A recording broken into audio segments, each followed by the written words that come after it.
Welcome to Your Voice, Your Future Town Hall, live from the Tobin Center for the Performing Arts, brought to you by News 4 San Antonio and Fox San Antonio. Tonight is really about giving you the opportunity to voice your opinions, your concerns about the issues that really matter and affect your community. Now, we have committed a year to making it stop. Here is our Aaron Nichols to explain. Because of social media, bullying can happen anywhere, anytime. Bullies can hide behind an internet profile. For victims, this means there can be no escape. Victims like 16-year-old Grace McComas, who took her own life after being pushed to the breaking point by bullies online, and 16-year-old David Molak, who also committed suicide after being cyberbullied. The thing with the old school type of bullying is that when you go home, you're in a safe place. The bullies don't follow you home, but today, bullying never stops. It's relentless. Although many states may have their own laws or policies, there is no federal law that specifically applies to bullying, and even fewer states have cyberbullying laws. Right now, there's no cyberbullying law in Texas. The rules come from school districts, but it's hard to punish students when incidents happen off campus. The issues can start at school, but the bullying doesn't stop there because they can still communicate with each other without anybody knowing. Texas State Senator Jose Menendez has promised to introduce a cyberbullying law next legislative session. Named in honor of David Molak, David's law would help unmask cyberbullies. But fighting cyberbullying will not only take lawmakers, it will take all of us. Kids think that the online world is separate, that it's not real life, that they can say mean things. That's not what we want to teach them. We want to teach them online is real world too. Our panel tonight includes Mom Talk blogger Mandy Majors, UT Health Science Center child psychiatrist Dr. Thomas Matthews, Bexar County District Attorney Nicola Hood, State Senator Jose Menendez, and David Molak's father, Matt Molak. Now let's head straight to our moderator for tonight's town hall, Mark Hyman. Thank you, Evie. 1 in 4 students is bullied during the school year. 1 in 6 are bullied online. But consider this statistic: 100 of 100 people have either bullied someone, have been a victim of bullying, or have witnessed bullying. Good evening, I'm Mark Hyman, host of Behind the Headlines. Thank you at home for joining us. Bullying. Tonight, we talk about it. Now, you met our panel of experts in the opening video. They're ready to answer questions put to them throughout this evening. We also have a fantastic live audience here who'll be asking a lot of those questions. But you at home can also join us in this important discussion. A question we ask live on air may be yours. News 4's Aaron Nichols is manning our social media desk. She'll explain how you can join the discussion. Aaron? That's right, Mark. Of course, we want to hear from you, and even if you can't be here in the audience, we want to make sure that your questions are represented and asked to our panel. And the way you can do that is actually by using the hashtag #YourVoiceYourFuture. You can tweet the hashtag, you can also Facebook the hashtag, and I will be monitoring our Twitter and our Facebook accounts, looking out for those hashtags, and I will be sure to present your questions to our panel to make sure that your voice is also heard here tonight. Mark? Thank you, Aaron. Well, we've got a lot to cover, so let's get started. We're going to go right to our live audience for the first question of the evening. Please tell us who you are, where you live, and what is your question? I'm Madison Matthews. I live in San Antonio, Texas. And what are some ways that children my age at school can help prevent bullying from happening?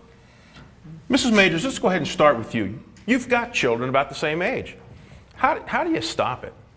Well, I think it all boils down to open communication. I'm really big on creating open communication in your family when your kids are little, so that when they get on social media, they're already coming home and telling you everything. They're in the habit of doing that. So I would say talk to your parents, talk to your school officials, keep the conversation moving. Never let yourself feel isolated. And Senator, let's follow up, because now we're talking about families and their responsibilities. But there are other players in this, everything from school systems to law enforcement, others involved in social activities and fraternal organizations and children's groups. What are the other responsibilities in society? Who else has responsibility if they notice something, they're supposed to come forward? Well, I think you just hit the key word. If you know something, it's all our responsibility. I think it's irresponsible to know something and not say something. I was struck by the question, and I think what I enjoyed about it is how can we help be a part of a solution and prevent bullying? I don't think we're ever going to eliminate bullying, and that's one of the criticisms that has come out of this movement. And I don't think anybody on this panel is Pollyannish enough to think that we're going to eliminate bullying. But what we can do is empower young people to identify the problem, to help their parents be a part of the problem, where so many of these children are suffering in silence right now. We need to know how we can help. And Mr. LaHood, it must be difficult to navigate what is a local issue, a family issue, a school issue that also goes as far as illegal issues, illegal activities. How do we navigate that? What are the signs we should look for? Where, not to say that any issue is unimportant, but at what point should law enforcement be involved? Well, I'm already going to warn everybody ahead of time, I'm not politically correct. So I'm going to just talk about something that nobody wants to talk about, and we need to get the schools to be in line with the law and the penal code. What happens is if under the penal code a student can defend themselves from physical bullying, right? Or when, under the law, defense of third person, someone wants to stand up, speak up, what we're advocating in schools, and it turns into a physical confrontation, all children are treated the same. They're all sent to alternative school. That's ridiculous. And so due process does not apply in the schools. This takes an open discussion with schools, and it drives me insane. There might be a situation where we will not prosecute because under the letter of the law, someone has a right to defend themselves against unlawful force or defend a third person against unlawful force. But that doesn't apply in schools. So you have students that are under this guise that they can't do anything, and so they're afraid to act up, number one, because they'll get in trouble. And so that kind of, I think, bleeds over into not speaking up, and that's a problem. We need to talk about that. And Dr. Matthews, society is always evolving and always changing. When I was young, there really wasn't so much as bullying. It was just toughen up, kid. Yeah, you're going to be the butt of comments and jokes and inappropriate activity, but it'll toughen you up and make you better. How has this changed over the years that we realize that it's a danger and the danger it poses, not just to those involved, but those who witness it? Yeah, it's very problematic for everybody. You know, sometimes people think, oh, well, if it didn't happen to me or it didn't happen to, you know, if you're the bully or the victim, they don't realize that all the people that are standing by and witnessing it, that's some of the hard part. I mean, I've had my kids come home and they're like, we saw this, we saw somebody teasing somebody else, we're not quite sure what to do. So that's where it's that communication is very important, and reinforcing the positive behaviors, as Mr. LaHood said, I think it's huge, is that if we have a kid who gets in trouble for trying to do the right thing, then that's sort of negatively reinforcing that behavior, and they may not want to stand up next time when it could be something even more important. And how has society evolved? Because there's a term that you may be familiar with, the Katie Genovese syndrome, a young lady who was savagely attacked and murdered in New York City, where onlookers just watched and moved along. Have we evolved enough that people, at least who are the onlookers, the witnesses, are getting more involved, or is there more we can do to make that happen? Yeah, well, there's always more you can do. We never do enough. You always have to be helping in some way. So I think a lot of it, when it comes to the physical bullying, I think there are a lot of people who will stand up or who will say something or may tell a teacher. Part of the problem is with the cyberbullying, that makes it much more difficult, because if you're one-on-one with the computer screen, you really don't have those other people around you to really help out, stand up for you. We're back to the live audience. Sir, please tell us who you are, where do you live, and what is your question? My name is Jose Flores, and I live in Blanco, Texas. I'm a substance abuse counselor. My question is, where does bullying behavior come from? Doctor, I'm going to go right back to you. I figured that was coming back to me. You know, it's really hard to predict. There's certain factors you can look for. Everybody's a little bit different. But a lot of times, kids who bully, usually it's because there's some reason that they want to sort of assert an influence or a power over somebody else. So it could be a lot of times that it's a kid that had that happen to them, that they could have been bullied. Sometimes it could be a kid who is just insecure or uncomfortable. They could be having problems in their house. There could be a million things going on. And so it's really always hard to tell. And I want to go back to Mr. District Attorney. Are there any certain groups, communities, demographics, or is everyone potentially a victim and everyone potentially a perpetrator when it comes to bullying? Potential for both. I think we have a lower moral compass, and what's right and wrong anymore. There's absolute rights. And then I think a prevailing view in our schools, because I speak in a lot of schools, is this postmodernist thinking of my reality is not your reality. What's right for you is not right for me. That's insane. No, there is an absolute right. And hitting someone, calling them names, breaking them down mentally and emotionally is not right by any person's standard. I grew up in a time where it took a village to raise a child. My parents had a relationship with teachers. There was trust. My pop, when I got in trouble, he said, "What did you do wrong?" It wasn't like, "Hey, what did the teacher do to you?" And your neighbors, everybody, it was together. It was not acceptable. A bully couldn't go in a different direction. Kids were taught to stick up for themselves. But also, I think there's a breakdown in children's self-worth. In our day, the Senator and I are the same age, sticks and stones will break my bones, but words will never hurt us. No one believes that anymore. Words hurt everybody. And I think it comes down to, this is a bigger discussion, and I'll shut up, I promise.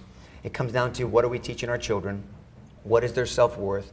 What do they believe about themselves? And really it breaks down to your worldview and your faith, in my opinion.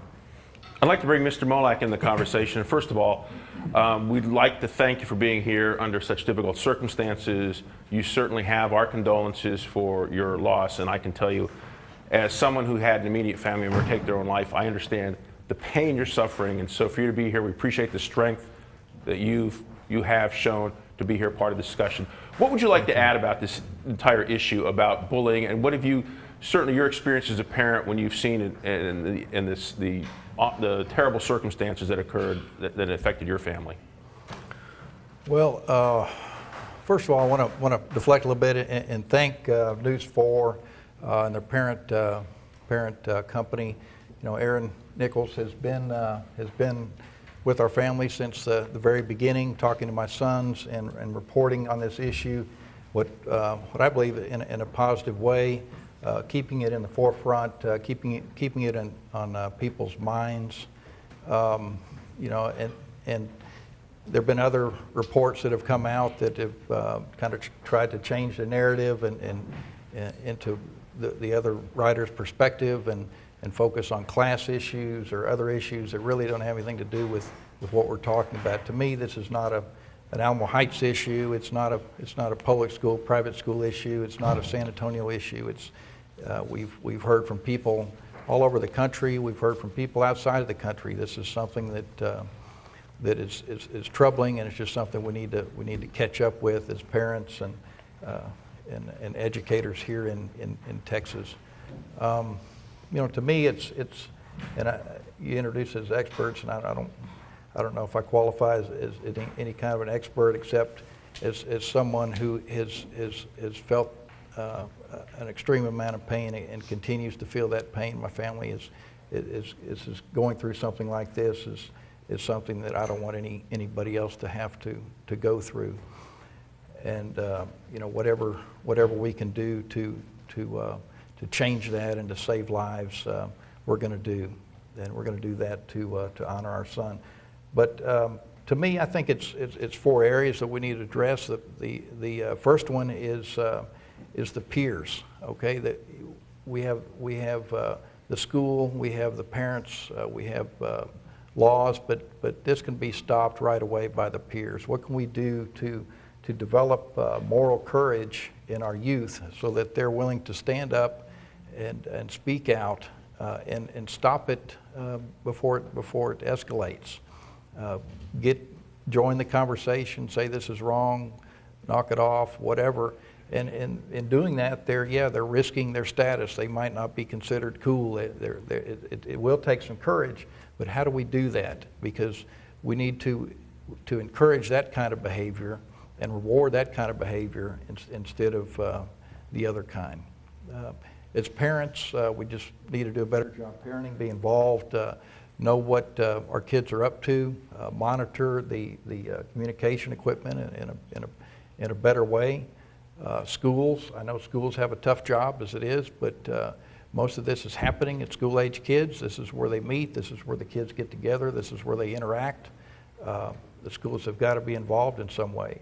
You know, and a last resort is through legislative actions, and you know, we have a lot going on in that area, and it's really unfortunate that we have to look at legislating how youth communicate with each other. It's just a sad sign of where we are. But that's something that there's a hole in the gap in the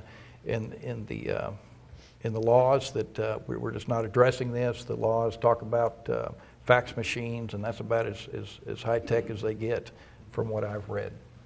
So those four areas.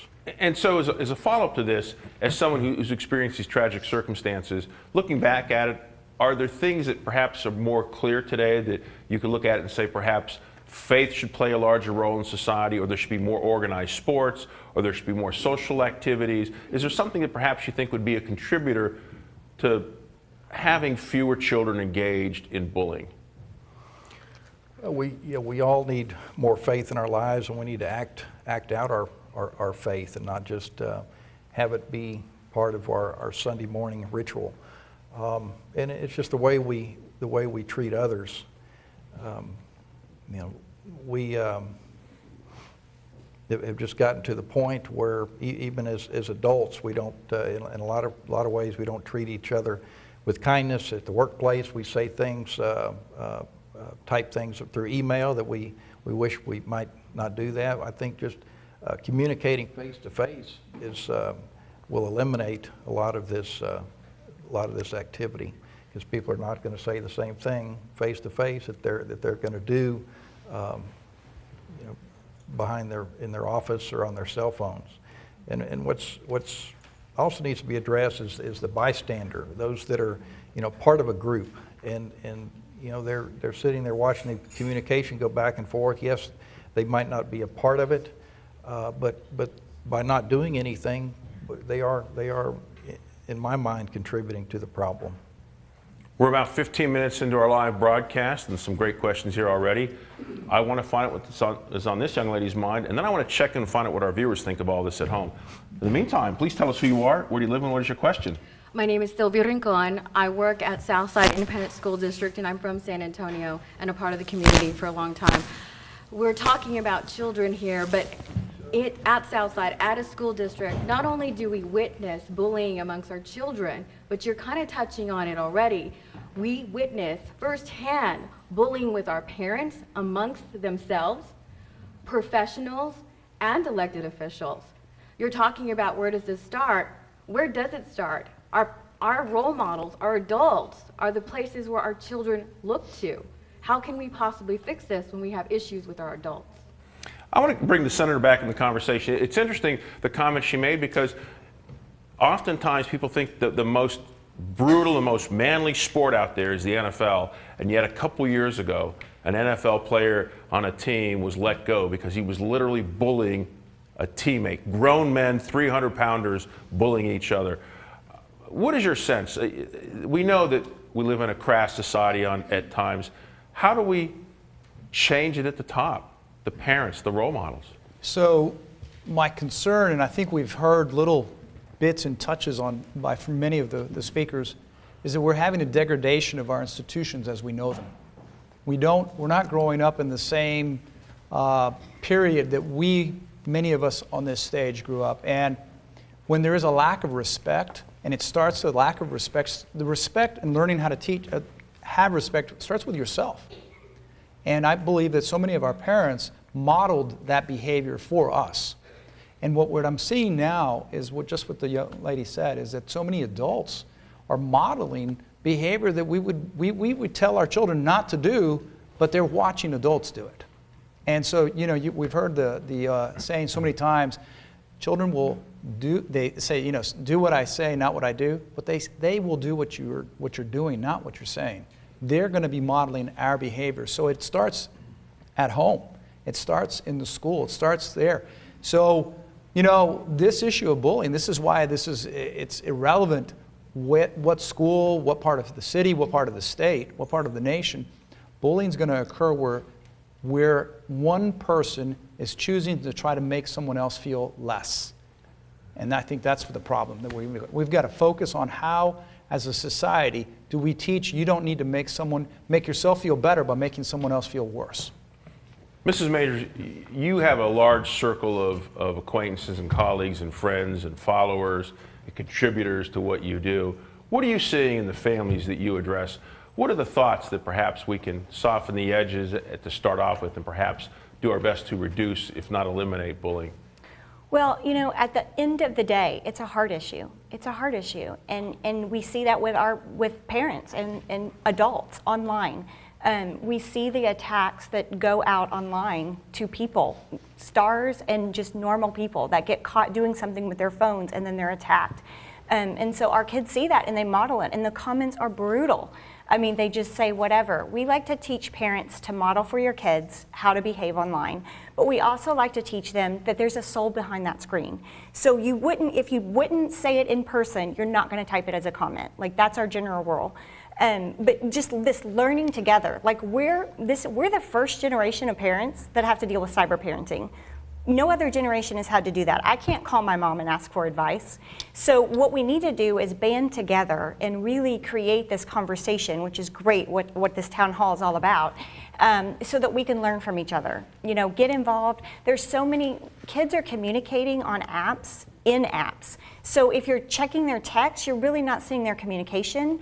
It's in hidden apps. And so if you start the cyber parenting even before they get a phone, like you're already setting guidelines with your family iPad, that can help a lot, because then they're more likely to tell you what's going on. And they're more likely, if you set them down when they get a cell phone and you're like, these are our guidelines. You're not going to download an app unless you ask me. And you have it password set, so they can't actually download it because you have the password and they can't download anything on their phone.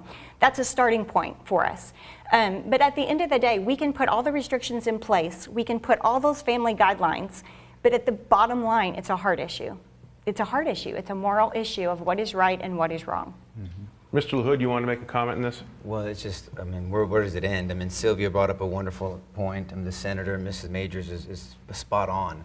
I mean, what I said earlier about the moral compass of our society, it's down. I mean, what I see in the justice system is parents want to be liked versus being a good parent. They want to be friends over being parents. My pop and my mom, they didn't care about being my friend when I was growing up, or my two brothers, and I still made poor choices. But because of that foundation, I got back on track, and I speak very openly about that. And so we're seeing this breakdown of our moral compass in this whole society nationally, I mean, not just locally here, and what is rewarded. The more sensational you are, the more offensive you are, it's rewarded. I mean, the stuff that we see on TV now, from our video games to everything, and no one wants to talk about this, by the way, it's being rewarded. I mean, that wasn't what we saw there, and then there wasn't, it's tough being a parent, because you have to be consistent. Right.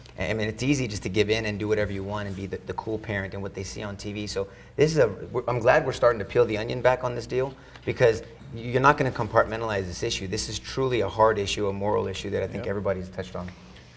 Can I jump back in there? Because what he said was so great.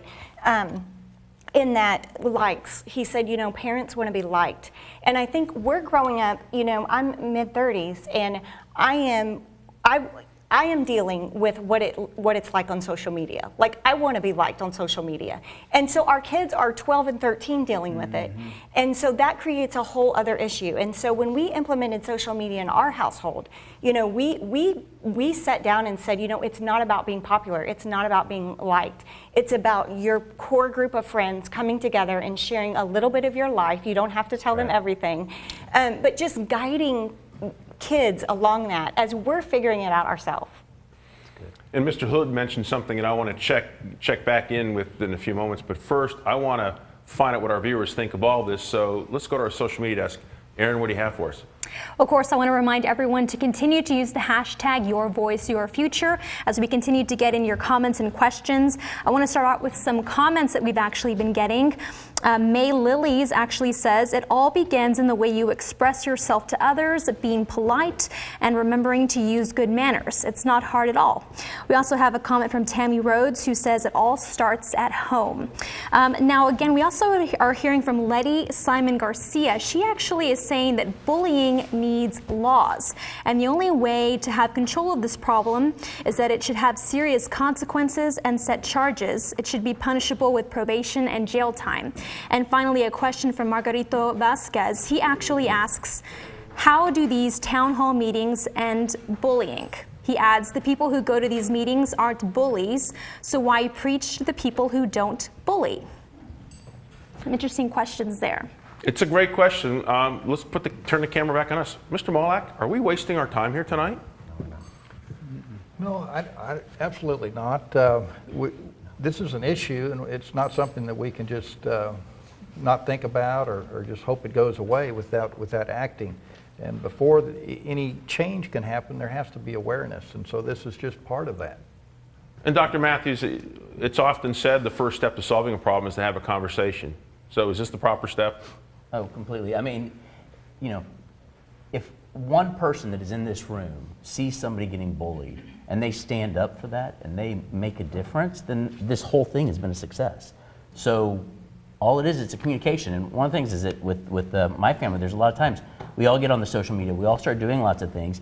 Sometimes it's just put it down at the dinner table, like we all should do when we were kids. Sit, look each other in the eyes, have a conversation. And I think sometimes with families, with kids, and even with friends, it's people just knowing that you have a forum where they can talk about this stuff, it makes a difference. And so I think what it is, I hope that people see that we're all up here willing to talk about this.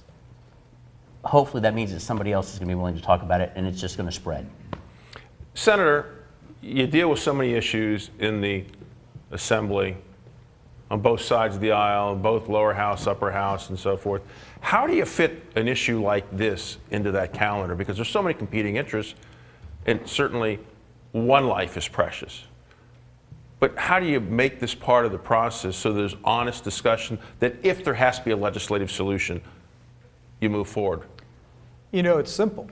You ask yourself a question: why do I serve? Why do I run to represent my district? And it's to represent my constituents. And my constituents include all those little people who are out there in the audience, and they need a voice.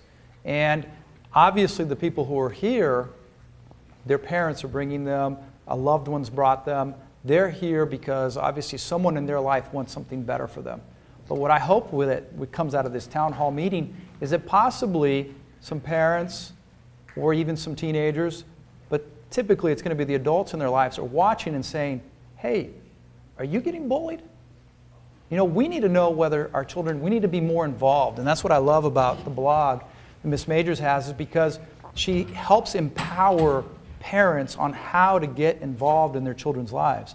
And she presents it in such a way that's non-judgmental, that it's not judging the parent because maybe you're just now starting to get involved or just understanding what's going on, because so many of us, we have jobs. We have 2, 3 jobs sometimes, and we have lives that make it so busy. So if you ask me how or why, this is a priority, because if I know of a problem and I do nothing, then I feel as if I've let down my constituents. And so I have to step up, because there are things that are where the law is deficient, where we can't get to. Senator, I'm going to interrupt you for just a moment, because I'm going to have to say goodbye to our live television guests. If you're watching us on Channel 4 here in San Antonio, we have to return to our regular programming, but we're continuing at news4sanantonio.com. So again, if you're watching us on Channel 4 in San Antonio, jump on the internet, watch us at news4sanantonio.com. We're continuing the rest of the town hall there. For the rest of Texas, continue with your current website. Please, Senator, continue. Well, I was just saying, we can't know of a problem and not address it. And so this issue of cyberbullying, the laws haven't caught up. I mean, you heard Mr. Molak, what he's read still talks about fax machines and pagers.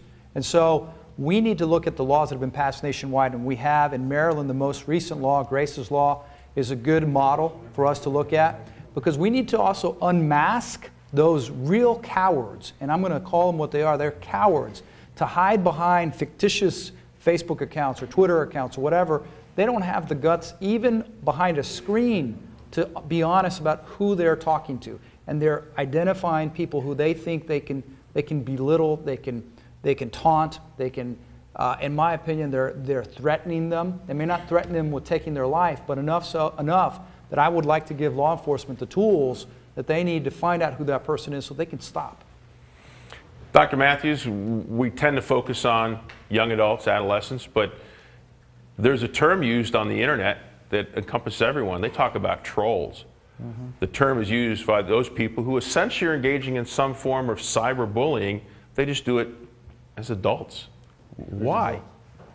Well, I mean, it goes back to why do they do it when they're younger? Why do people do it when they're adults? It's because usually somebody is, as I think everybody sort of said, They want that kind of control over somebody. Now, it could be something that had gone on with them in the past, that they are insecure, maybe they were, you know, abused or something when they were younger, something's going on with them, but for some reason they have a need to be able to say, I have to assert this control over somebody, and unfortunately it comes out horribly. Whether it is threats, whether it's impersonating somebody online and saying that you're someone else, and the attacks, they can be merciless. And sometimes you'll get in a chat room where there's tons of other people, like the blogs you were talking about earlier. You get on there and you can say one thing about one person, and when everybody else sees it, it just runs rampant. So usually there's something going on within that person as to why they're doing it, and we got to figure out why, because it's just not acceptable. And let's follow up on that issue for a moment.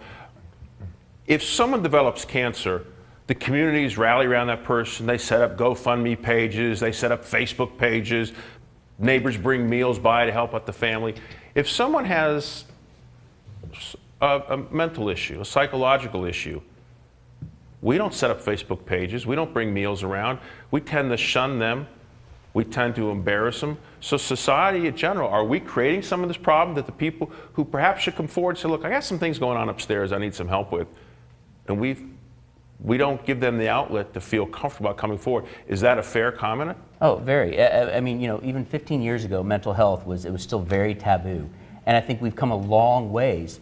It's still fairly taboo right now, but people are much more open to talk about it. And I see that in the clinics with a lot of my patients. We opened at Clarity Child Guidance Center, we opened our brand new clinic today. And we try to put people out there, but the problem is there's also not enough of us. And you know, psychiatrists, we can't do this alone. We need everybody here. And as you said earlier, I think when you said, you know, it takes a village, that's exactly what it is it takes all of us together to make this happen, because people are scared to talk about it. And so hopefully all we do is we get people able to communicate with each other, and the more they communicate, then the more we kind of can proceed from here and how we can help people. We're back to the live audience. Sir, please tell us who you are, where do you live, and what is your question? Well, my name is John Stallings, and I live here in San Antonio. I'm with an organization called Operation Freedom. And the reason I'm here because I'm a veteran, and my son is 15 years old, and he's been bullied at his school quite a few times. And my wife and I, we took action, and we actually went to school with my son, and we talked with the principal. We placed it before them, let them know what's going on. And the principals got involved with the student. They investigated, they took action. But this happened repeatedly. And then when I saw what happened on Alamo Heights, that one kid committed suicide, because I have a son, he's 15, and we believe that we teach, you know, my minister too, we teach that the greatest love of all, love yourself, and to love yourself like, you know, love your neighbor. And Whitney Houston said the greatest love of all is learning to love yourself. So my thing is, what we had to do is teach my son to love himself, love his neighbors, and do not let the Goliath bully him, because it basically Goliath, David and Goliath. And I got a little thing, I want to say one little line here, that my son wrote something. We have him documented. When he gets home from school, we ask him, what's going on with your school, because he's an introvert. So we want to get involved to find out what's going on with him. For one of his letters he wrote, in mid-September, I'm not going to call the guy name, started to say, go kill yourself and get the F out of here. And then Tony, and another thing, he said, if you don't stop repeating this, and then the guy told him, said, I'm going to report him to school. And the guy said, those who report, they get stitches for stitches, stitches for snitchers. And we just had to take this thing serious and let our son know that, son, you're going to go on to Yale, you're not going to go to jail, you're not going to do anything bad. And so I'm glad for our officials and everyone else to be here and let us address this serious issue. Because if we hadn't gotten involved, and I'll tell them what would have happened to our, you know, our great student, my son. Right. Can I comment on that? And before you go tonight, we're over, when this is over, I'd like to meet your son, and we can chat, and he's going to meet Aaron and Evie, and you meet some pretty cool people tonight that other school kids don't get to meet. Please, Mr. LaHood. Sir, thank you for sharing that story, and thank you, young man, for being brave. Antonio? Oh, you raise your hand up. Thank you, Antonio. No, don't worry about it. Thank you. No, And Antonio, parents, every parent embarrasses their kids. Your dad's not alone. Every dad in America does it. That's our job. No, your daddy loves you. That's why he doesn't mind putting himself out there. But let me tell you this. Play this out. Thank you for sharing that story. Play this out. Let's say I'm a young man and I'm friends with Antonio, or if I'm not friends with Antonio, but I see this kid say, F off and go kill yourself. And I say, hey, quit talking to him like that. Hey, F you, what are you going to do about it? I'm not going to let you talk to him like that. That's not right. I stand up, I say something. Well, yeah, well, now what? And then he steps up to me. I defend Antonio, I defend myself. Under the letter of the law, you're fine. Under the school board, you go to alternative school. That is an issue. I'm telling you, there's no order. And then you have that same kid that cusses out the teacher, and we don't give the teacher support. There's no order in our personal lives, in our society, and in our schools, because we are too afraid to offend people, so we want to be politically correct. And my reality, it's going to go back. I'm telling you, this is such a juicy topic because, and the reason why it's so good, Senator, is because it touches on so much. Right. You don't just compartmentalize bullying. It touches on so much. It touches on schools. It touches on values. It touches on absolute rights and absolute wrongs. Not my reality is not your reality, because to the bully, their reality is, I want to pick on this kid. Right? And then there's no backup. So this is a deeper discussion. And I tell you this, because I taught self-defense for many years, and I'm not advocating fighting. But I am advocating to defend yourself. I tell you that right now. I tell my children all the time, you don't ever let someone touch you, and you don't ever start a fight. But don't you ever let someone hurt you. And that is my message, and I'm telling you, and the law backs that up, and I'm sorry to say it. Again, I told you, I warned you I wasn't politically correct. But bullying is so damaging to a child's spirit, to their soul. Their soul is their mind, will, and emotion. And then they take it, and then they stay in the shadows, and they don't say anything about it. And they suffer. So all the recommendations of get involved and talk to your children and encourage and get involved with it's tough business, but our children are worth it. Okay, I'll be quiet. And Mr. LaHood brought up something earlier, and I want to bring Mrs. Majors back in the conversation, and Mr. Molak as well. But earlier, Mr. LaHood mentioned, he talked briefly on popular culture. A few years ago, one of the networks had a program called Gossip Girl, and I was fascinated by this because the whole program was about a blogger who gossiped on the lives of privileged young people, young adults in Manhattan's Upper Side. And so it was cool in this program to say bad things and gossip. And so public culture has popularized this whole issue of what we could consider cyberbullying. Right. Mrs. Majors, is popular culture part of the problem? I think it is. I think it is. And the problem with it, before, popular culture was kind of in the background. But now our kids can go to social media and they see popular culture all day long. And if they're not following the right people on their Instagram accounts, their newsfeed is full of bullying stuff. So you have got to be, as a parent, you have got to be monitoring whatever social media platform your child is on. I always say, parents, be in your kids' online world. And we're teaching our kids, online world is real world. It's not separate. Those are real people with real lives and real families. And we need to be nice, like courteous, respectful. Do not say it online. But yeah, the popular culture thing, the problem is it's so accessible. It's so accessible. They can go in their bedroom and you don't even know what's feeding in their minds and they're getting access to, where before it was in front of a television set and you could monitor it easier. It's not like that anymore. Right. And we're going to bring Mr. Molak back in the conversation because, again, you and your wife and your sons no doubt have had some conversations about looking back and what are the things that perhaps are indicators we may have missed? What are the things that we've learned from this? What can we share with other people so they know what to look for? Certainly, your son Cliff had wrote a very passionate page on Facebook. I want to share a little bit with our viewers. He wrote, "We've all heard the word bullying and we've all had to attend those stupid mandatory anti-bullying classes or seminars. I don't know anyone, including myself, who actually paid any heed to what the lecturers had to say. To me, they were a waste of time. Time away from athletics or homework or any other more appealing or less redundant activity. In hindsight, I wish more than anything people had actually listened." And your son was very brave and courageous to make that acknowledgement. And it kind of underscores with young people today who tend to think they're 10 feet tall and bulletproof and immune from danger.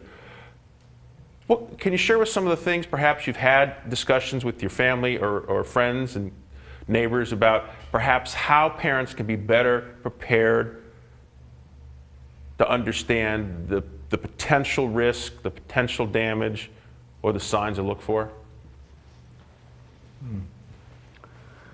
Well, I mean, we've played the what if game for 3.5 months now, and I don't know that it does anything productive, but I just think that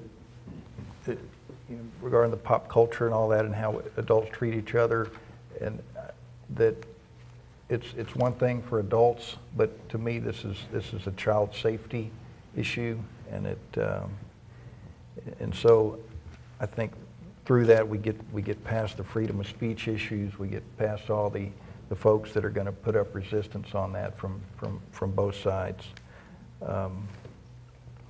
So I'm probably not answering your question like you. I've been watching the debate, so I know you don't have to really answer the question.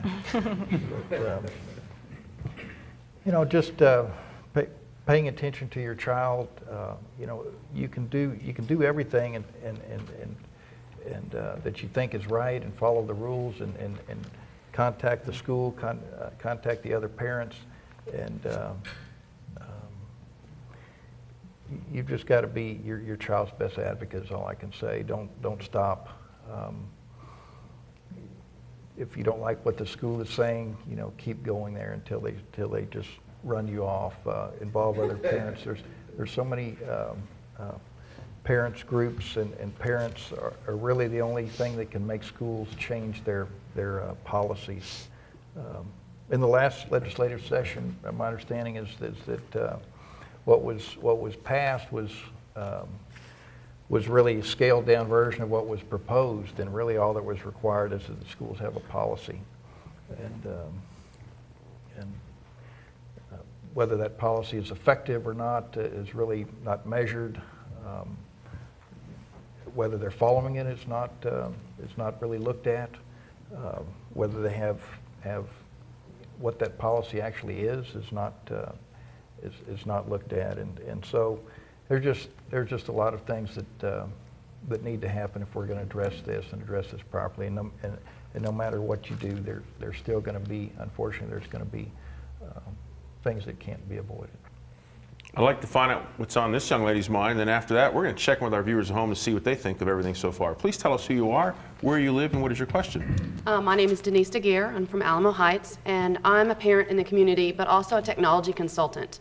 And I've given talks to parent groups and to school districts about social media use with their teens.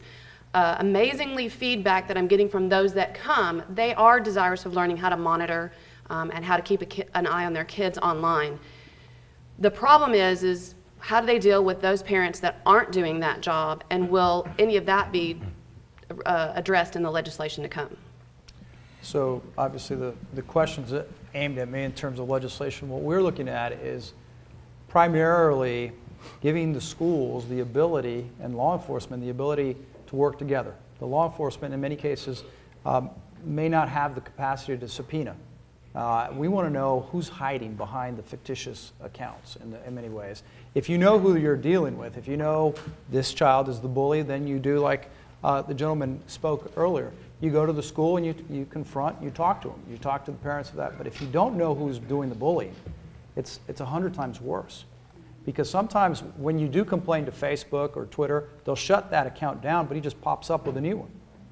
And so recently in the meetings I've had with San Antonio Police Department and a parent and a principal who they wanted to know, law enforcement told us, we don't think we have enough in legislation to give us that capacity. There's not enough here.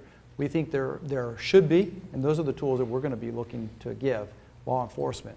The good thing is we have a DA who's willing to prosecute cases, and he and I have had lots of conversations that possibly he can do things today with what's on the books today, and we're going to address those issues because you do have an online impersonation statute that's on the books today, but it talks about the level of where the threat needs to be in order to try to go behind the wall and ask the Facebooks and the Twitters and the whatever apps to tell us what the IP address, so we can try to find out who the person is that's doing this. And we obviously won't know. If it goes back to a computer that sits in a living room, you don't know who used that computer, but you can talk to the adults in the household and say, do you know that this is coming out of here? And I can show you manifestos that are so hateful, aimed at a young man, and you mentioned earlier, who has leukemia, who they tell him, it's not in remission, you're going to die anyways, take your own life, you're going to die, it's no big deal, kill yourself. Let me show you how, let me tell you how. And so because he doesn't say, I'm going to kill you, that's why the law currently does not allow them to find out who it is. So I think it's wrong. And so I agree, and I'm glad that you're helping parents learn how to do this, and I understand your concern is, what about those who aren't? My concern is from a legislative perspective, because we've heard it, I think, very well stated up here. This all starts in the home. And if we're going to be concerned about those parents who aren't telling their children, we need to be able to identify. There need to be more children whose parents are having a conversation about being strong, about believing in themselves, about standing up for others. Mr. LaHood? Yeah, there's a balance here. What you're talking about, I think, Denise, what you're talking about is what we call vicarious liability, meaning the parents are responsible for the action of the children. And I think there's something to be talked about there. When it comes to truancy, a parent is vicariously liable for their child. That's right. So when you get to this point, I'm open for a discussion about that. I'm just talking just openly with you. I'm transparent. And you have to balance that with our First Amendment. Right, I think Mr. Molak talked about that before. You have some people who are going to yell First Amendment. Even the KKK can say their stupid crud that they want to say.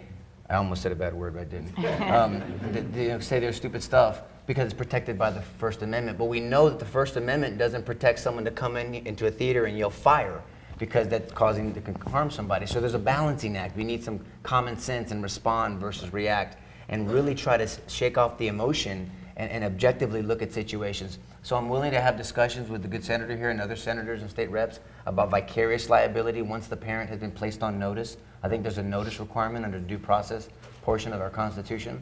We can look at a vicarious liability aspect to a statute, and then also balance that out with our First Amendment, and I think we can get there if we use some common sense. And Dr. Matthews, before we get to that point where it becomes a legal issue, if I'm a parent and my 12-year-old son is having problems with another 12-year-old boy, and the parents aren't receptive, what would be what would the advice you would offer me on how to approach that parent to say, I need your help, can you be a part of this process, to get them engaged so that perhaps we can resolve it at the parent level? Because right now this parent's he's not participating. He's okay with his kid being a tough guy. How do we broach that subject with them? Well, I think how you said it is actually a start. Part of the thing is that if you go in with anger, someone's going to respond with anger. So if you go and you're like, your kid's bullying my kid, well then they're going to get defensive. And so part of it is what you said. You said, we're a team in this. What's the process? What can we do? Because I love that. I mean, the two parts of this is you have the bully, and there's got to be the legal parts, the ramifications, and that's one side of it. How do we address that and get that to stop? The other side is, how do we help our kids? How do we talk to them and communicate with them about what's going on and what's happening? So I think that it is we get that communication. We talk about it with our kids. We talk about it even with the bullies, communication with the legislature, but we also have to have the communication with the other people. And if you're scared or you're worried about that, I mean, you have people up here, you have lots of people, you go to the school, you find someone who's going to be a mediator and be in there. And if you don't feel like you can do it on your own, then you need to get some help and somebody to do it. Because I don't think a lot of parents, it's not that they don't want to help. I mean, some maybe there are, but I think most of it's not that they don't want to help. I think they don't know how, and they need the tools. And so part of it is we have to teach them how to do this. And sometimes it is in mediation. That's, I think, what a lot of us up here probably do. Yeah, but doctor, there's some rotten parents out there. Let's just talk about it, right? I mean, we're talking about your kids will follow your example long before they follow your advice. The senators talked about that earlier. That's a fact. So what do you do when you have a rotten parent? Call law enforcement. What laws do we have to protect? What is the school doing? Our children, the colleagues of the children, they're in the trenches. Are they empowered to step up? Again, do the laws protect the children to do the right thing? Again, we want order. And sometimes having order is a little tough. And I know people don't like to hear that, but that's a fact. I mean, you don't get to peace by please be nice to me. Sometimes you have to be tough. And we need to empower our children. Don't start with that. The meek will inherit the earth, Scripture says, right? Not the weak. Meek just means humble and gentle initially. And I think we need to have these conversations and engage community and let parents know that we're in this together. Teachers, we're with you. Legislature, we're with you. We have the law to back it up. We have law enforcement. We have the prosecutorial branch of it. And this is how. So to that gentleman earlier, Aaron, that had that comment, he's frustrated because we have a lot of these talks and everybody feels good after, and we say all the right thing and all the right taglines. Everybody makes the news, and then nothing happens. Right. So we need to turn our talk into action, and it starts this way because hopefully people in this audience are being empowered. I hope that's the case, and then we can start with the discussion somewhere in the schools and let it organically grow. That's where I think it starts, in the schools and the school laws. Mr. District Attorney, I sure hope I never have to tangle with you in a professional capacity. A lot of great questions and comments here. We're an hour into this. Let's find out what our viewers think of all this. Let's check with our social media desk. Aaron, what do you have for us? Well, of course, again, we want to remind people to continue to use the hashtag #YourVoiceYourFuture. I've been looking on our Facebook accounts. I've been looking on Twitter, trying to find your comments and questions. I want to read a few more comments, actually, before I get to the questions. A lot of people are actually talking about the issue of self-defense. So one viewer actually wrote, his name is Hansford Mullins. He says, quit telling your children they are victims. Teach them that life isn't fair. Teach them to fight for themselves. Kevin Kelly adds on to that, whatever happened to sticks and stones? Ignore the bully or beat them up. Now, we also have some questions from different people. Harold Johnston, he actually wrote, at what age should parents start being aware of their child being bullied or being a bully? And then Amber actually wrote, are there intervention methods to help those who are bullying or being bullied? So some very interesting questions there. Mrs. Majors, we haven't heard from you in a while. Your thoughts on that? You know, it goes back to the heart. I just keep saying that, but it's a heart issue, and it's us modeling for our kids what needs to play out in society. I would say, you know, I always tell parents to start with the school counselor, go there. If my child is being bullied, I am kind of shy about contacting that parent unless I know them personally, because I don't know what's going on back there, and I'm trying to figure out the backstory behind that. So I'm always report it to the school. They need to know what's going on. They need to be, the school counselor is the first thing that I tell parents to go through first. Dr. Matthews, why do we see the victim as the weak person? Are they necessarily weak when they are victimized? Are they overwhelmed? Yeah, I mean, both of that. Is that a lot of times people who are bullies tend to prey on people that they see as weak. Doesn't mean the person's weak, but somebody that they perceive that they can kind of get that on. So, but that doesn't mean that they're weak. It could be somebody who is just having a rough time or whatever. And so you really have to look at that person and see how you can help them. I mean, you know, it's interesting. It's something that is all you've been talking about, that when you're talking about what can you do, I think groups like what you have is amazing. And you know, when you use to stand up for yourself, my daughter, who's in the audience, is 11, is a second-degree black belt. And no one's going to mess with her. But you know what I always tell her? I say, if at all possible, use your words first. Sometimes that can be a lot more powerful than your fist. But she knows that if somebody messes with her, I don't worry about my dog. I worry about them. When she starts dating, it's going to be tough. But I mean, I think that sometimes we have to help empower everybody and do that. But, you know, getting back to the original thing, is it, are they weak? How do you define weak? Because we all have strength and we all have weaknesses. And so how do we empower people or harden them? I'm going to break it to the audience that the life of a television personality isn't always glamorous. People say nice things about us. We also receive some pretty nasty things from email and social media. If someone decides they don't like who they see on television, we as an industry try to find ways to get beyond that, not allow it to affect us.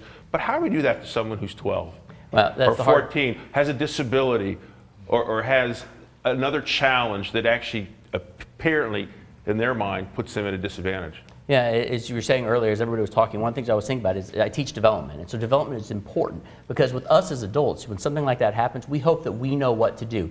That person's opinion is not important. You kind of let it go.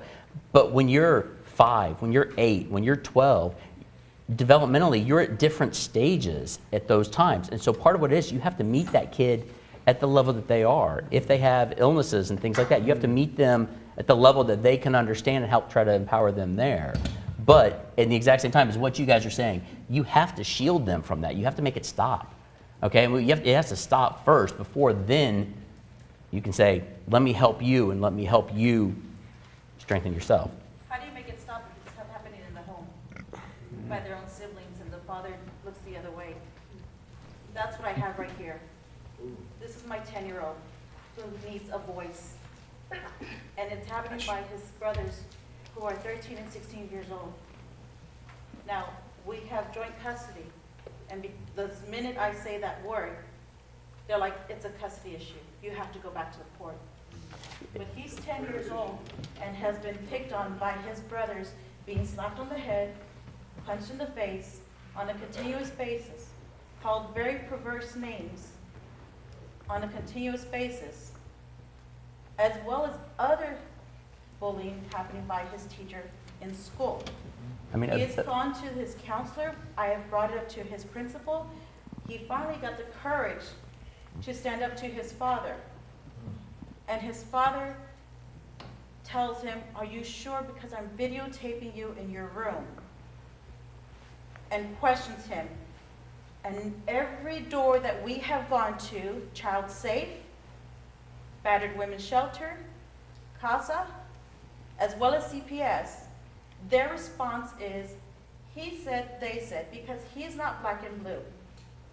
You know, I'll say one thing, and then I have a feeling there's some comments down there. Is one thing is abuse is abuse. Okay, whether it's physical, whether it's emotional, whether it's neglect, abuse is abuse, and that's not a custody issue. Okay, and so anytime there is abuse, that is a problem. Now, in regards to options. Illegal options. I Well, mean, I'm going to say too much. And I'm going to I probably figured, but that's why I want to turn it over to you. You know, I'm going to tell you right here, right now, as far as options. We've gone to every It sounds like you conversation have. that we could, and every door has been shut in his face. Because if he's not taken away by the court or by CPS, nobody jumps in to help. Well, And if they don't show what we'll do proof is, of and it- actually, News 4 San Antonio, we'll talk with you afterwards on this. I'll talk with Perhaps you there's a way that we can take a look at this with the assistance of Mr. LaHood, and perhaps we can maybe open a few more doors to some solutions that would help. And we're happy to be a part of that process if we can find a solution for you.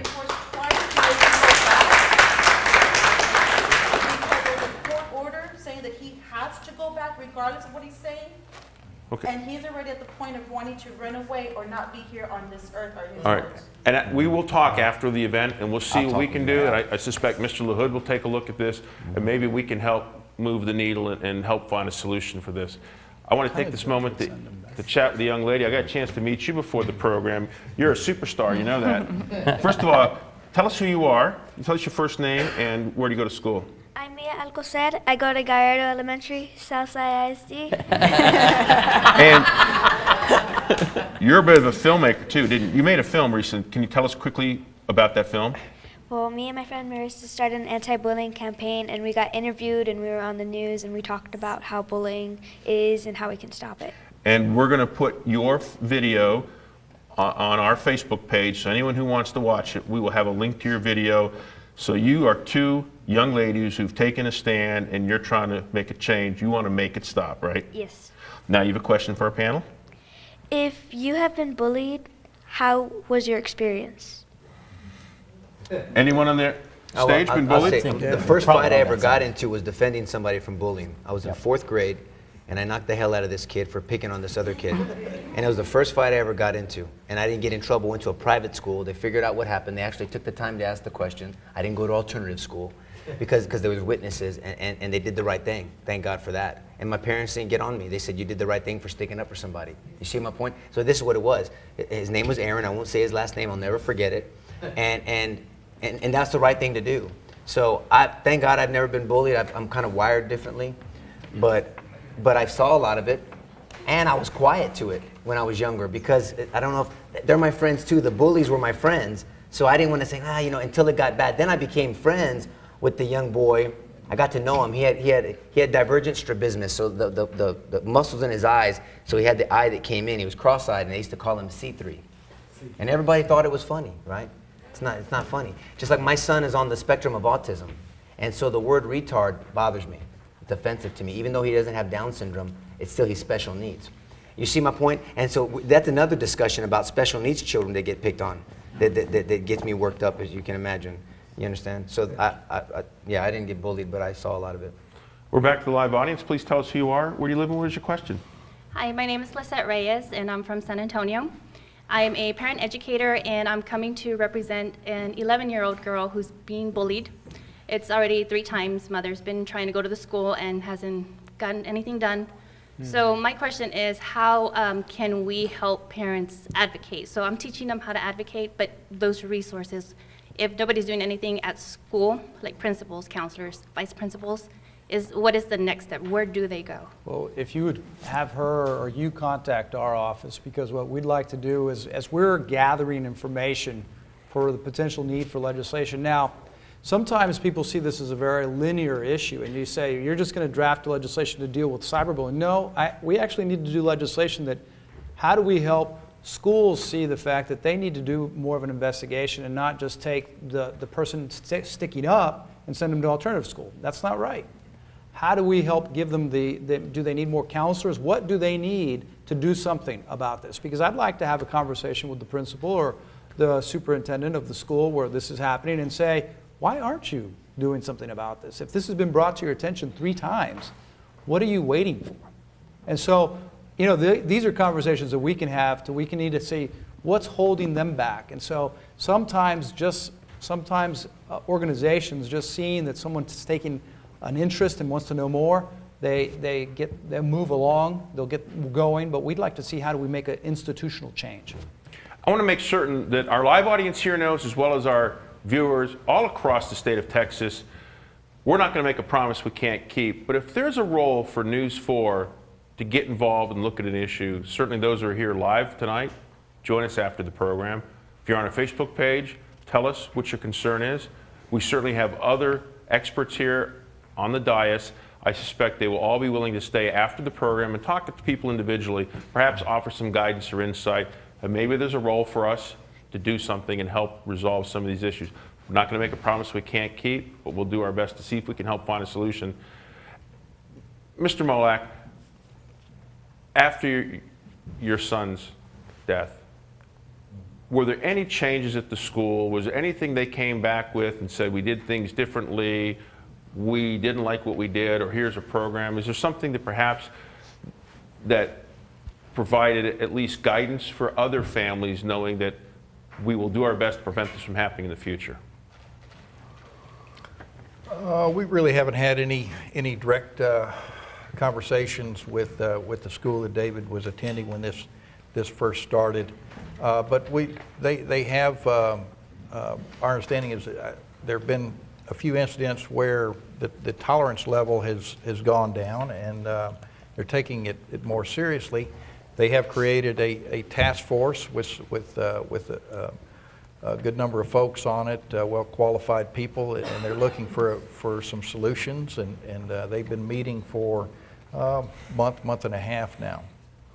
But I wanted to also weigh in on the past 2 people that came up and to sense the frustration of trying to have something done and not really knowing what to do, having doors closed on them. The community response to our situation has been overwhelming, and I think a lot of it is because maybe they see David could be their own child, their own grandchild, their own nephew, and it's scary, especially to parents that have young kids thinking about what's going to happen in the future. And so we've been approached by a lot of people that can help, that want to help, family, friends, but a couple of special guys approached us and decided to do something on their own, and they happen to be here in the audience. But they're two attorneys here, and just got together and met and talked about what they could do, and have decided to create a foundation with the purpose of providing pro bono legal representation for people that are experiencing this, and using existing civil laws to address it, either through some kind of a demand letters or restraining orders or something, and also helping to provide some input to Senator Menendez in changing laws, and because they're seeing some gaps that can be addressed through the legislative process. So Clayton Semesterlet and Jimmy Carter, those 2 gentlemen, they happen to be here today, all dressed up. So thank you guys. But anyway, something like this is they've have had meetings with the largest law firms here in town, and have had a great response of people wanting to partner with them and provide that service. So it's just one of the things that has evolved here, and it's something that hopefully can help a situation like this. And gentlemen, please see us after the program. We'll make sure we get your contact information on our Facebook page. Let's check with this gentleman. Sir, please tell us who you are, where you live, and what is your question? My name is Epi Quiroga. I'm born here in San Antonio. My brother was killed by a bully. So my question is to Mr. Menendez. I created a SA Bully Free campaign. I go to elementary schools, and we kind of get our students to take an oath, an anti-bully oath, that they're not going to be bullies. And this is catching on within SAISD, also Northside. Now, the issues that we're having is funding. The program is very inexpensive, $300-400, but for some reason the school doesn't have the money to pay for it, so we have to generate funds to pay for this. Is there any kind of funding that we can get from your organization to fund some of these programs for anti-bullying? We'd love to meet with you. First of all, I'm very sorry for your loss. It's tragic, and what you've described is exactly the reason, and thank you for standing up and deciding that you weren't just going to be a victim yourself and your family, and that you weren't going to let your brother's loss go in vain. And I look forward to meeting with you right after this, and we can talk and exchange contact information and look to see what we can do in terms of potential fundraising going now. But why shouldn't it be part of the school curriculum? I mean, why shouldn't we? That's another idea that can, out of these things, the very first town hall meeting we had, when we had 2 or 3 teachers on there, when they heard the degree of the bullying that goes on today over social media, they later came up to me and said, we didn't realize it could get so bad. And so part of this is opening people's eyes and ears. And we need the children to know, but we also need the adults in the schools need to have their eyes and ears open for what they can do to help stop this. And I think the younger generation, the first graders through the 5th grade, that's the focus. That's where we need to be to change the generations to come. So they don't laugh about those stupid jokes about things that people can't do anything about. Absolutely. We start molding them and changing them and make them positive That makes role sense. models. Absolutely. Thank you for what you're doing. Thank you. I want to make sure you know that, again, News 4 would love for you to be a part of the Make It Stop campaign, so we'll speak to you afterwards. Perhaps we can help spread the word, and maybe we'll find some private financing as well to help you with your program. All right, thank you. And let's talk about that just for a moment. Mrs. Majors, you must deal with a lot of families who have different relationships out there, whether it's a faith-based organization or some youth group, that if they could kind of pool their resources and work together, perhaps we can have a greater impact. Is there anything else that you've found in your work, that an unsung group we don't know about, or a group that perhaps could be a major contributor? Well, I think the empowerment is moms coming together to talk, and parents in general. I mean, we have a mom talk group that's 200 women who meet face to face twice a month. It started with 20, but it's just about empowering each other. And oh, this is happening in your home too, and oh, how can we do this? I did want to touch on one thing with the schools. One frustration that I hear a lot is parents being told, they'll go to a school counselor or a principal and they'll say this is happening online on Instagram, and they will say, well, it's not really happening on school grounds, so there's nothing we can do. And I don't know if there's anybody on the panel or anybody in here, is that just a conversation that we need to have? That because I'm over here teaching my kids, online world is real world. But then they go to the school, and the school says, well, online world is kind of separate. It's not really real world, so it's not really happening on our school grounds, so we can't punish it. And Senator, aren't there school districts now that are taking a closer look at this and saying, look, if you engage in certain activity, we don't care where it takes place, you lose the privilege of participating in extracurricular activities or in sports or receiving other kinds of perks available through school because your outside behavior is inappropriate. Right. I've heard of schools taking a proactive approach like that. What traditionally has happened is as soon as the child leaves the school campus, they want to be absolved of any kind of liability. It always comes back to the liability issue. I think what they need to realize is if the 2 children are meeting in school, if that's where this originates in that relationship, and they're there as part of their student body, now that if someone brings this to their attention, this is happening, these 2 children are bullying each other, they need to step in and do what they can do. And we're not going to hold the school responsible for solving bullying, but the school can play a role in the solution. I mean, obviously, I'd like to see the parents get involved, and I'd like to see, there's first steps. There's You want to get to the bottom of this the simplest way possible without having to get blow things out of proportion. But I mean, that's why we do have laws, because if things do start to escalate, we need to step in. Yeah. One other thing I wanted to mention too is, you know, we need to make standing up for the right thing cool. Yeah. I mean, the stories where you hear a teenager, this wonderful story that we heard back here of this family standing up for their child, and their child saying, I'm not going to let this bother me, like I'm better than the bully. That needs to be broadcast. You know, not the people who are the bully that get the news media attention. Or, you know, a while back there were 2 football players that hit a referee and they got a slot on Good Morning America. So that just told those kids, hit a referee and then you get to go be on Good Morning America. Like, we need to make being good cool. That's when you get the TV spot on Good Morning America. But think about Dr. Matthew, right? Dr. Matthew, your daughter's a black belt. So your daughter gets involved. I'm going to go back to this. I mean, we got to start somewhere, right? I mean, it's great to talk about everything. We're brainstorming, basically, is what we're doing, and just bringing issues to the forefront. But then school is the battleground. That's where it's at. Yeah. So your daughter defends herself or defends Antonio, and she's going to go to alternative school. I mean, it still starts there. That is an absolute fact. I mean, the schools, I'm sorry, I don't care. All the superintendents, I wish I'd say the same thing to their face.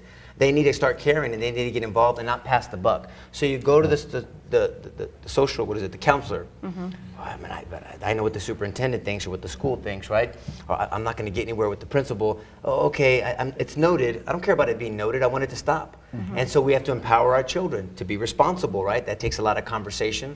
Right, your daughter's you've done the responsible thing. You don't have to do martial arts. I advocate it though, and you know, and to protect themselves initially, and to be meek, to be respectful. That's what you learn in martial arts. To be humble. But I tell my children, have a big butt, but I have a line, and don't cross it. Right. So all of our children need to know that they have a big butt, and that we're going to back them up. We're well over an hour in. We're well over an hour into tonight's program, and the producers tell me social media is blowing up right now with people who want to be a part of the conversation. So let's check with our social media anchor. Aaron, what do you have for us? All right, well, a lot of people are talking about how adults and parents are playing a role in helping their child, teaching their child life lessons, how to work with others. Rochelle Cotton comments, adults have bully behavior too. They teach children how to handle disagreements. Victor on Twitter, he actually asks a very important question. How does a bully become a bully? He goes on to add, does it have to do with the mother and father being bullies themselves? And we also have a question from our assistant news director, Mandy Mendoza, who asked, can a bully change? Mrs. Majors, I'd love to start with you. You're right in the middle of things. You're a mom. Thoughts? I'm in the daily trenches.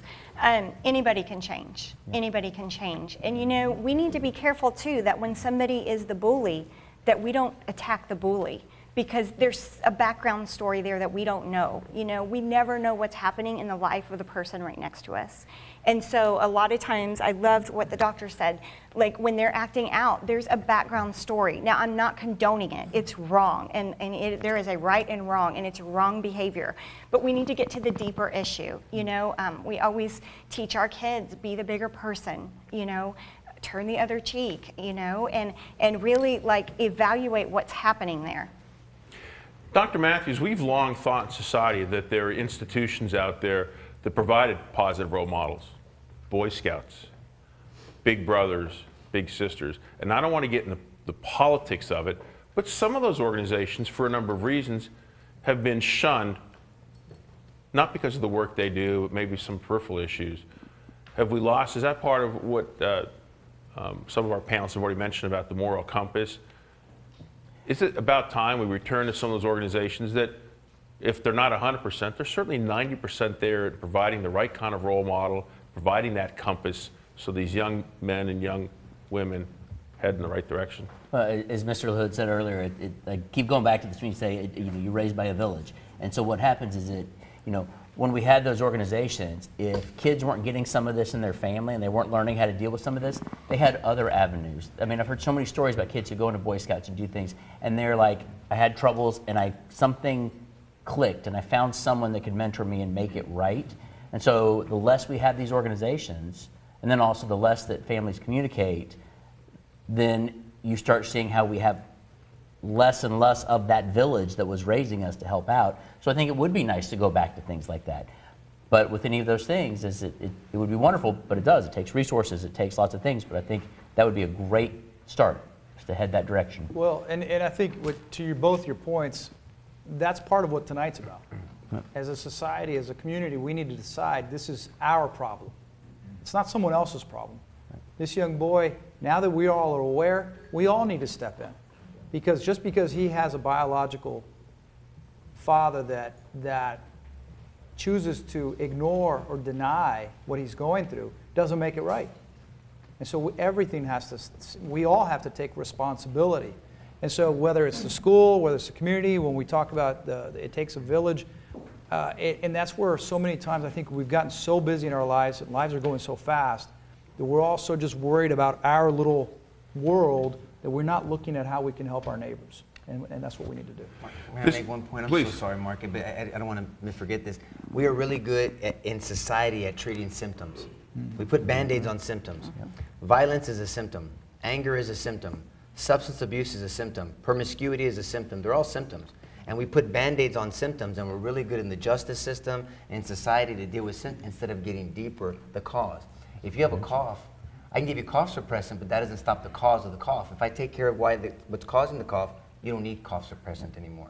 And so we need to get deeper and understand what's going on, but nobody wants to have these conversations because then you start trickling into faith, and then we get into PC again, and nobody can talk about it, and I'm going to offend you, and I'm offended, and everybody's offended now, and then that's a form of bullying also, right?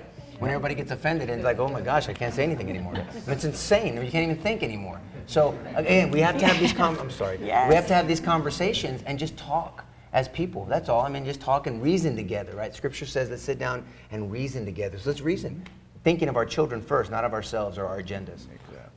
And I would just like to say, you know, open communication in a family, in a community, it's messy. It is hard work, and it's uncomfortable, and we have to go to places that we don't want to go. But the end result, I mean, we're learning in the growth. There's so much we miss out on so much if we're not diving in there. Those conversations that you need to have with your kids, do it. You will feel like a rock star parent when you go to bed. You're going to be like, man, we nailed that. I can't believe we talked about that, and it wasn't awkward. And we did it, and we, broached the subject.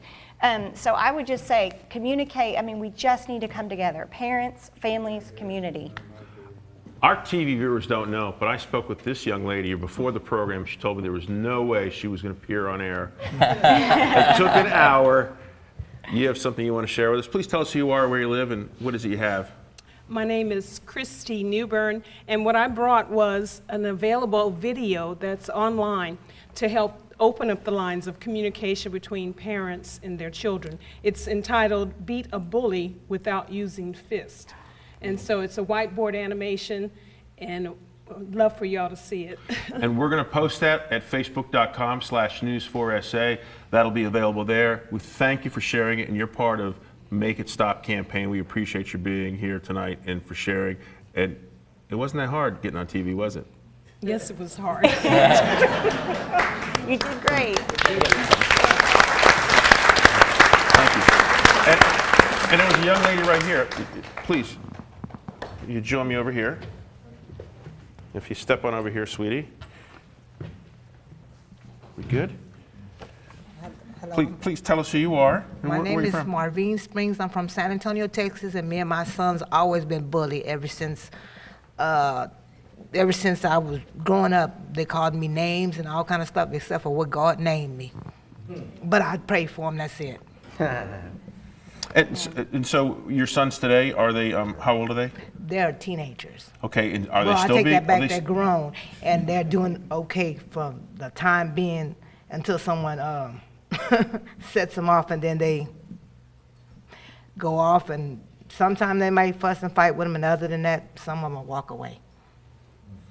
And Dr. Matthews, I want to talk about that for a moment. So for those who've been bullied, what type of counseling should they seek? So we've talked about it briefly, but is there some type of counseling, whether it's professional, whether it's medical, whether it's spiritual? What should they seek? What questions should they ask so that they realize that I think I'm beyond that point and I won't snap the next time someone says something inappropriate. Yeah, thank you for that. I think that any type of counseling is going to help, because if you're doing counseling, you're doing communication and you're talking to somebody. I did a Grief Around the Holidays group that I used to do, and there's a pastor, and he and I did, co-therapists in this group. And somebody said, oh, y'all are very different because he's a doctor and you're a pastor. The pastor just looked at them and said, not at all. We want to get people to feel better, and getting people to feel better is what's important. He says, how you do it doesn't always matter. You just got to find that connection. And so I think doing things like that is that you have to find, like if it's a therapist, if you go to talk to somebody, you got to get somebody who you feel comfortable with, that you can connect with. And any time of communication, I mean, you've heard us say that word a lot, communication. Any time of communication is going to help. It's just going to help you start to, whether it's the person who's been bullied, to start to process through it. Hopefully, even if it's the bully who has gotten in trouble for what they've done, hopefully that's what's going to help the change, is by using communication and getting out there and figuring out what's going on. Mr. Molak, it's certainly a challenge because it's difficult for people to articulate, to verbalize what concerns them. Did David keep a diary, perhaps? Did he write down notes? Was there a way that perhaps he could address some of his concerns so that it provided perhaps a relief for him to some extent? And I'll ask Dr. Matthews to follow up if that's another way for people to address their concerns. Can they do it by writing a letter that's it's easier for them to articulate their issues as opposed to speaking to you, for example? But Mr. Molak, did David write things down? Did he draw cartoons, yeah, I think anything? A diary would have been too much like schoolwork for David. So he was a typical boy.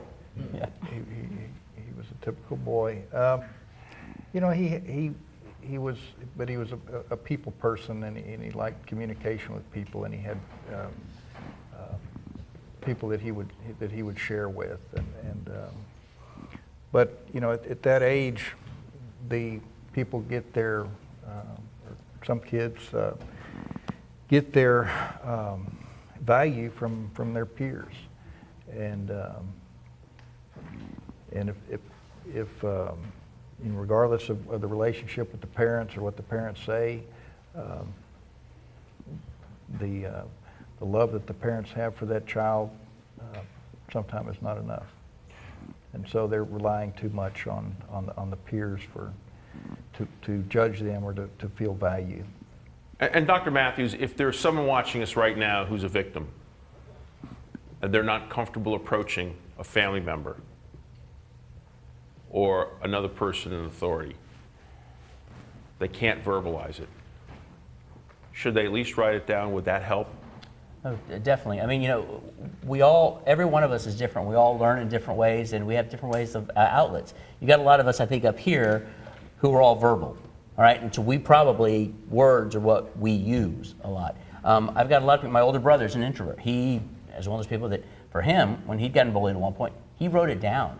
Okay, he's still an introvert, and so writing it down is good. I have lots of people who are amazing artists. I said, draw it. I mean, that's a whole lot of, when you talk about therapy, anything can be therapeutic, so if you draw it, you write it, you just figure out how to get it out so that it doesn't build up inside. That's one of the best things that you can do. All right, we have about 10 minutes left, so we're going to make this our lightning round. We're going to go with shorter questions and shorter answers to get as many people in as possible. First of all, thank you for joining us. Tell us who you are, where you live, and what is your question? Yes, hello, my name is Irma Yolanda Garza, and I'm from here in San Antonio. And I've seen Senator Melendez in his office quite a bit of times, but I haven't been able to see you on a one-on-one because I have some paperwork and nothing's happened yet. I wish you would go past that legislation. We will. As soon as possible. We can talk about this after this. We can talk about And another thing is that if I go into the VA, order my prescriptions or something, I got some people out of Houston, Texas.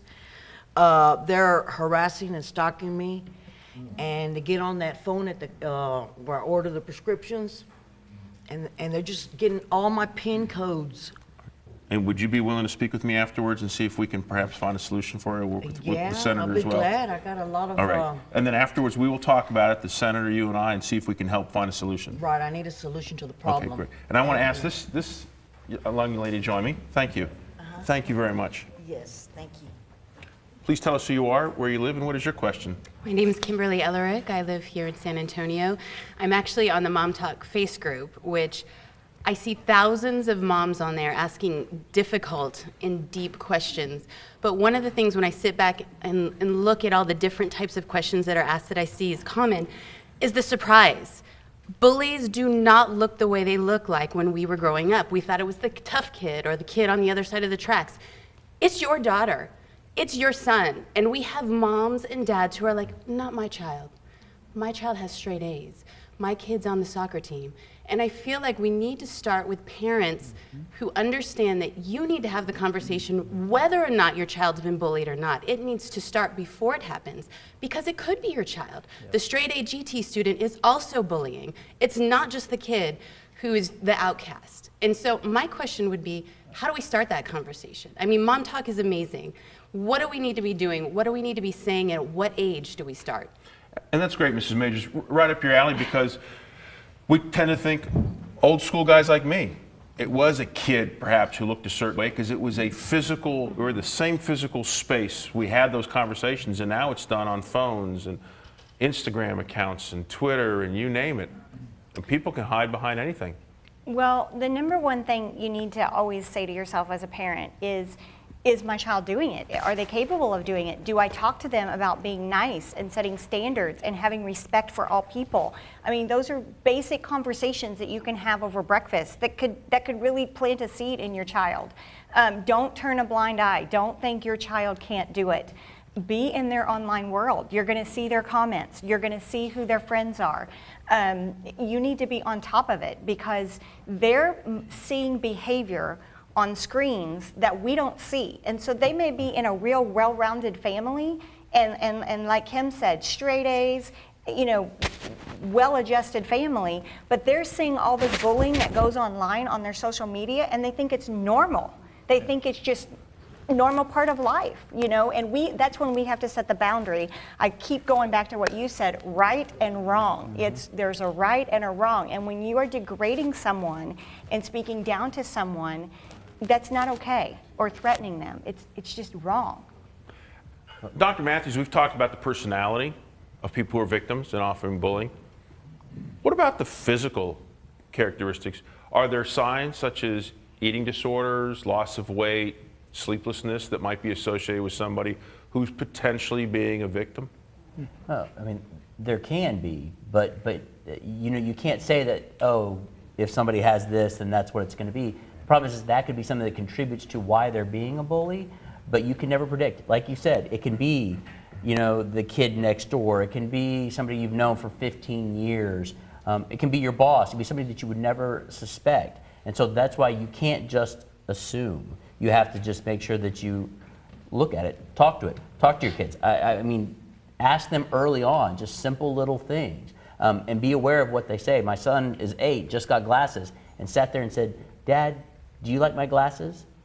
And something was like, something's odd with that. So I said, I love your glasses. Why do you ask? And he's like, has anyone ever teased you about your glasses? And then this led into the whole conversation that I kept waiting, and then we talked about how to manage it, and he managed it in a very good way, made it cool, and so now a lot of it had stopped with some of the kids in his group because they're using their intellect, and then the kid who had done it went and told the teacher, he called me a word, I don't know what it meant. He called him an ichthyosaurus. And he's like, I don't know what that meant. I called him, you know, blah, blah, blah. And she's like, you called him that? You're bullying? So that kid got in trouble, so it became the cool thing.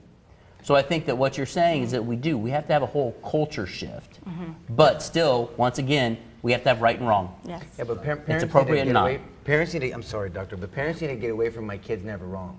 Yes. My kids are wrong. Yes. They're always loved, but they're wrong sometimes. Yeah. I mean, parents have to get to a point, and this comes to your moral compass, a pursuit of truth.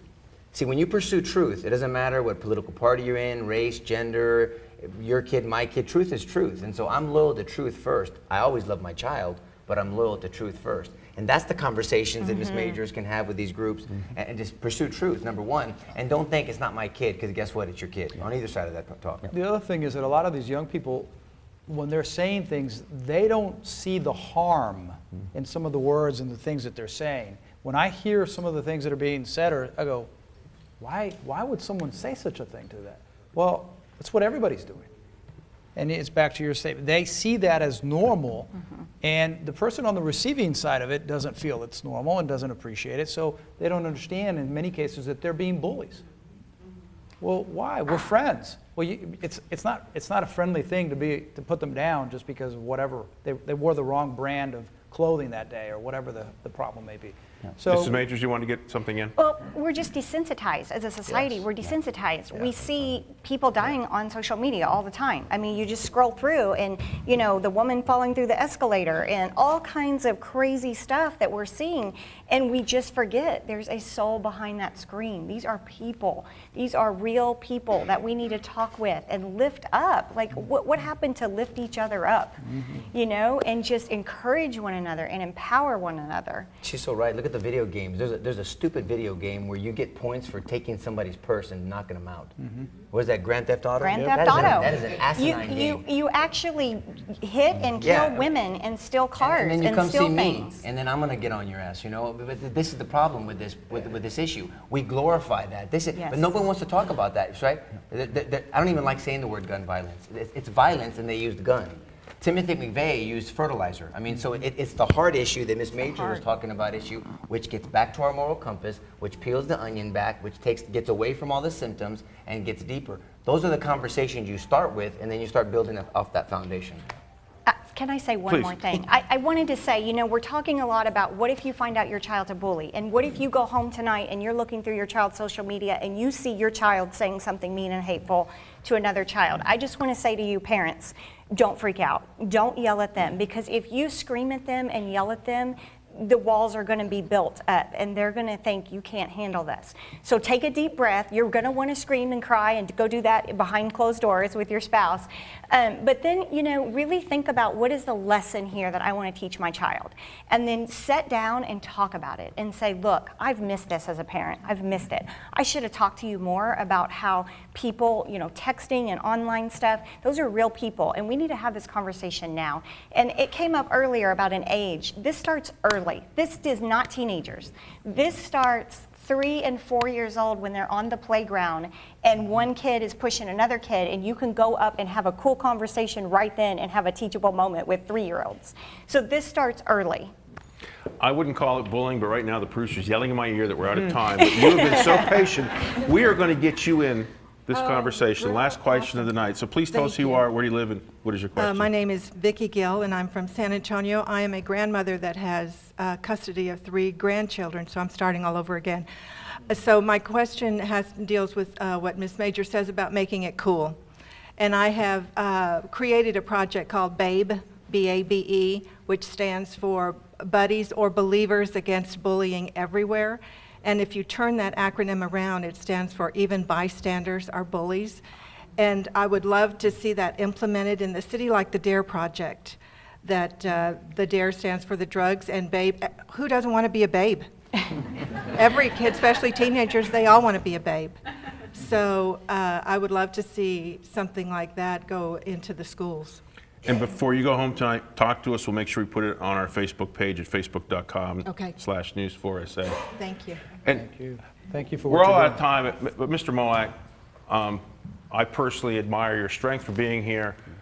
I leave you with the last words tonight. What should our viewers at home and our live audience here take away from this that perhaps will help them going forward? Well, I think that just don't let it stop here, that this is going to be a tough battle. There's no easy solutions. There's no easy fixes, but we've just got to do something. And so we've got to keep the discussion going, and we've got to keep, just like we need to hold people accountable that are involved in this, we need to hold ourselves accountable to make something happen here. And we've run out of time. Certainly, bullying is wrong. We hope something was said tonight that you could take and use in your personal life with yourself, your family, your community to help eliminate this problem. On behalf of my colleagues, Evie Ramos and Aaron Nichols, on behalf of our fantastic panel, the live audience here, and the great crew of News 4, I'd like to thank you at home for joining us. Make certain you go to our Facebook page at facebook.com/news4sa. We're continuing the conversation there. Make certain you watch the Fox 29 News at 9 and the News 4 late news at 10 for coverage of this town hall and all the day's breaking news. And finally, we salute our military, law enforcement, firefighters, EMTs, and other emergency personnel for their service to our communities and our nation. I'm Mark Hyman. Go Spurs. Good night.